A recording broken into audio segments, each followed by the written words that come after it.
ni vigumu sana kuamini kwamba tunaweza tukashindana na timu ya taifa ya Morocco kuweza kupata matokeo. Wana wachezaji wazuri, Hakim Ziyech tunamjua, lakini pia Ashraf Hakim akiwa na PSG, Sofiane Amrabat pia. Hao ni baadhi ya nyota ambao wamecheza ligi bora duniani. Kwa naamini wakina Faisal, wakina Shomari Kapombe wamecheza michezo mingi wakiwa na timu ya taifa ya Tanzania.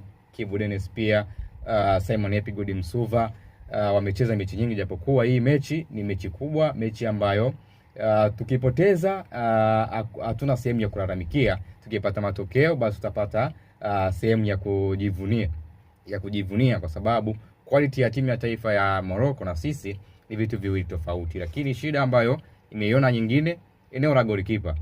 Yes, goalkeeper ambaye ameitwa mwenye uzoefu mkubwa labda Ali Salim, lakini Aisha Salum Manula hatujamuona ambaye amekuwa mzoefu kwa hivi karibuni. Hata mechi hii ya kufuzu kwenda AFCON aliitwa kwenye hizi mechi 2-3, performance nzuri.